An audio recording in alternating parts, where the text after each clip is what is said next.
banking reforms and a cautious economic micromanagement has helped Indonesia weather the 2008-2009 global financial crisis.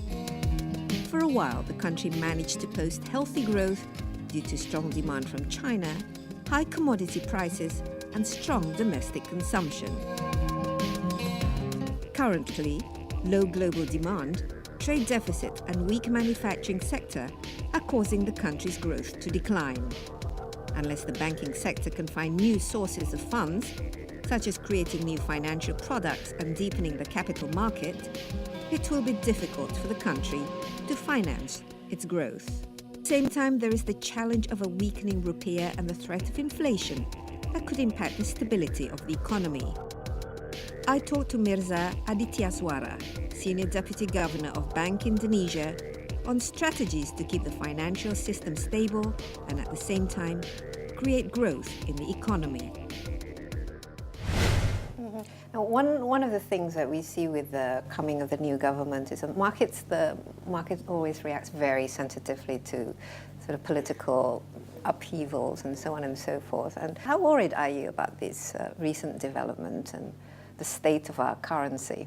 Surely that's not... Actually, the currency fluctuation is not because of politics. Yeah. Of course, there is a factor of politics, but that's not the major factor behind the currency fluctuation. It's about the mega trend of US dollar strength, because US interest rate is going to increase in 2015.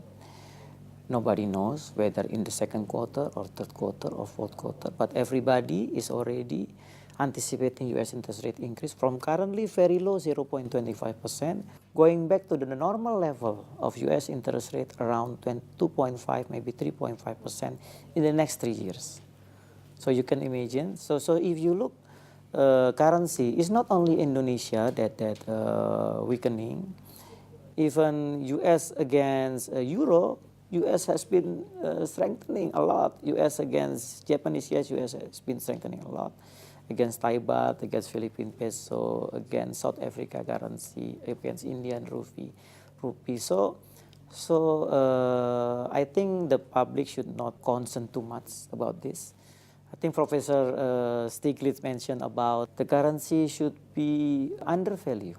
Especially if we're exporting. Yeah, so if rupiah 9,000 against US dollar, that's only create, we import more and more.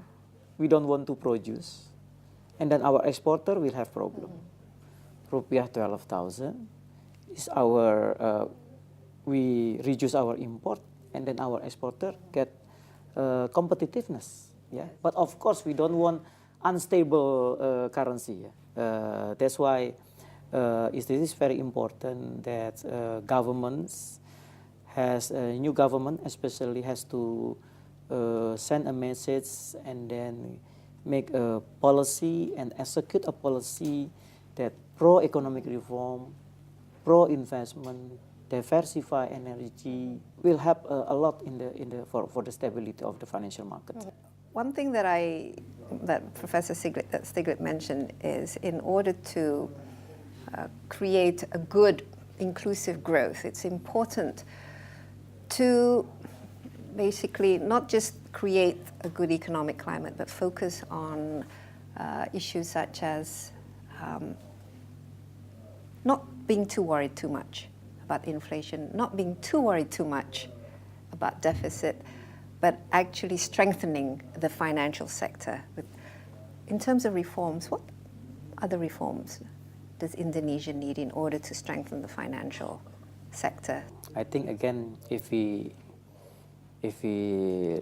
analyze why our financial market is easily, into very sensitive. Yeah, that's because high dependency on the foreign. But now, can we just cut the foreign funding? Where can we get the funding for development. Yeah. Even governments now, about close to 40% of government bond is held by foreign fund managers. Yeah. Now the question is, yes, it is okay funding by the foreign, but how to manage prudently. So that we're not always in fear of capital outflow. Yeah.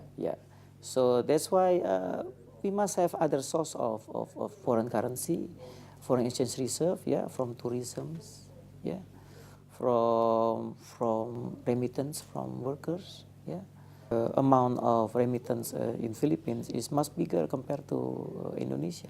I think Indonesia now is around maybe 8 billion to $9 billion. In Philippines already 12 to 14 billion dollar. Because they send nurses and caregivers. Yeah, that's right. We send It's domestic about quality. workers. Yeah, it's about quality, about skilled workers. Yeah, that is. And then tourism. Why Malaysia and Thailand they can have tourists come to their country, 25 million tourists a year, while in Indonesia maybe 6 to 7 million tourists a year only. That source of foreign exchange and also source of employment for Indonesia. So back to your question about spread, high spread. Actually what we want, reducing spread, but not because of the rising cost of fund, but because of the lowering lending rate. But what actually happened in Indonesia, 3 years ago, net interest margin in Indonesia for banking system was around 5.3, 5.5%. Now net interest margin of Indonesian bank around 4.2, 4.3%. Not because of the lending rate coming down, but because cost of fund going up. So Cost of again, borrowing, it's about funding. So how to reduce the lending rate actually? First is inflation. Second, we must have a prudent current account deficit, prudent government budgets, and then increase supply of loans. How to increase supply of loans? Competitions. So make the banking system, they are attracted to come to the micro loans, to come to the SME loans. Before 1998, maybe only Bank Rakyat Indonesia and Bank Pasar that were in the micro loans. But now we have Bank Mandiri, CIMB, Bank Danamon, BTP, and Bank BNI, and other banks came. And that's still not enough. Yeah, the competition that will make the lending rate coming down. Another examples, micro loans of one of the largest bank in Indonesia at 21%, and SME loans interest rate around 12, 13%. The NPL is the same. Micro loans 3% NPL, SME loans NPL 3%. So it's not about interest rate that make the NPL. It's about the quality of the entrepreneur.